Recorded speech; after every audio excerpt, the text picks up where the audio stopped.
Tak hanya Sambo, hari ini terdakwa lain dalam pusaran kasus pembunuhan berencana Yosua akan menjalani sidang dengan agenda yang sama. Terdakwa Ricky Rizal dan Kuat Ma'ruf yang sama-sama dituntut 8 tahun penjara akan membacakan pembelaannya di depan majelis hakim. Menjalani sidang pada Senin 16 Januari 2023 lalu, mantan ajudan Verdi Sambo Ricky Rizal dituntut jaksa hukuman penjara 8 tahun. Jaksa menyimpulkan, tindakan Ricky telah memenuhi unsur pidana dalam pasal 340 KUHP. Menjatuhkan pidana terhadap terdakwa Ricky Rizal Wibowo dengan pidana pidana penjara selama 8 tahun dikurangi selama terdakwa menjalani tahanan sementara dengan perintah terdakwa tetap ditahan. Lebih lanjut, JPU mengatakan bahwa jawaban-jawaban terdakwa Ricky yang mengaku tidak kuat mental menembak Yosua bukan merupakan upaya mencegah Verdi Sambo untuk tetap meneruskan rencana eksekusi Yosua. Perkataan terdakwa Ricky yang mengatakan tidak berani Pak karena saya nggak kuat mentalnya Pak adalah bukan suatu perkataan yang dimaksudkan untuk mencegah agar saksi Verdi Sambo tidak melakukan penembakan terhadap korban Nofriansah Yosua Huta Barat, melainkan hanya sebagai bentuk pernyataan kehendak dari terdakwa Ricky Rizal Wibowo yang tidak bersedia mengambil peran sebagai orang yang akan melaksanakan perbuatan material menembak korban Nofriansah Yosua Huta Barat dengan alasan terdakwa Ricky Rizal Wibowo tidak mempunyai keberanian untuk itu atau tidak kuat mental. Namun ketika saksi Verdi Sambo menawarkan kepada terdakwa Ricky untuk bertugas melakukan pembackupan dengan perkataan, kalau dia melawan kamu backup saya di Duren 3. Terdakwa Ricky tidak ada melakukan bantahan atau penolakan sebagaimana halnya penolakan terhadap perintah yang pertama untuk melakukan penembakan. Jaksa menilai, Ricky Rizal tidak berupaya mencegah pembunuhan karena tidak membantah tawaran Sambo untuk membackup jika Yosua melawan. Namun poin tuntutan ini dianggap kuasa hukum Ricky Rizal, Belan Dewangga pribadi, melenceng dari fakta persidangan.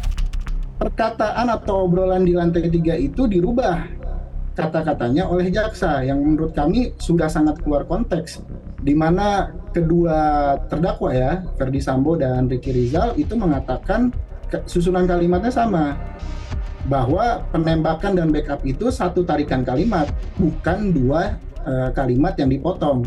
Bahwa jaksa bilangnya kamu berani nggak tembak Yosua, siap tidak Pak, kalau begitu kamu backup, itu tidak ada. Bahkan ada penambahan kata-kata ya sudah tidak apa-apa, itu kan sudah sangat keluar dari apa yang kita dapatkan dari persidangan gitu, sehingga menurut kami sangat melenceng lah ini tuntutan jaksa. Sebelum Ricky Rizal, pada tanggal yang sama, asisten rumah tangga keluarga Verdi Sambo, Kuat Ma'ruf, telah lebih dulu mendengar tuntutan JPU. Pada sidang kali itu, jaksa meminta hakim untuk menjatuhkan vonis 8 tahun penjara untuk Kuat. Menjatuhkan pidana terhadap terdakwa Kuat Ma'ruf dengan pidana penjara selama 8 tahun. Kuasa hukum terdakwa Kuat Ma'ruf, Irwan Irawan, menanggapi tuntutan 8 tahun penjara yang diberikan jaksa penuntut umum kepada kliennya. Menurutnya, ia akan menyusun nota pembelaan berdasarkan fakta bahwa Kuat sebagai seorang sipil tidak mungkin mencegah terjadinya penembakan. Ketika dipanggil Yosua lewat Ricky dan sesampai di dalam sudah terjadi penembakan, sehingga kapasitas Kuat Ma'ruf ini untuk melarang ataupun tidak membiarkan terjadi peristiwa itu kan sudah tidak mungkin lagi. Apalagi dia ini kan sipil, dia punya keterbatasan untuk menyampaikan sesuatu. Kalau Ricky mungkin ya, karena dia bersenjata walaupun dia kemudian di belakang munculnya kan dia paling terakhir datang. Tapi kalau ditanyakan pembiaran tidak sampai sejauh itu karena dia secara logika juga kan tidak mungkin dilakukan melarang seseorang pada saat itu sementara dia sendiri tidak tahu bahwa akan terjadi penembakan. Yang menarik, jaksa menduga bahwa Kuat Ma'ruf mengetahui hubungan spesial antara Putri Chandrawati dengan Yosua. Kuat sempat meminta Putri untuk melapor ke Verdi Sambo setelah peristiwa 7 Juli 2022 di Magelang. Kuat mengatakan untuk Putri segera melapor agar tidak ada duri dalam rumah tangga. Jaksa menilai hal inilah yang memicu terampasnya nyawa Yosua di TKP Duren 3. Tim Liputan Media Group Network.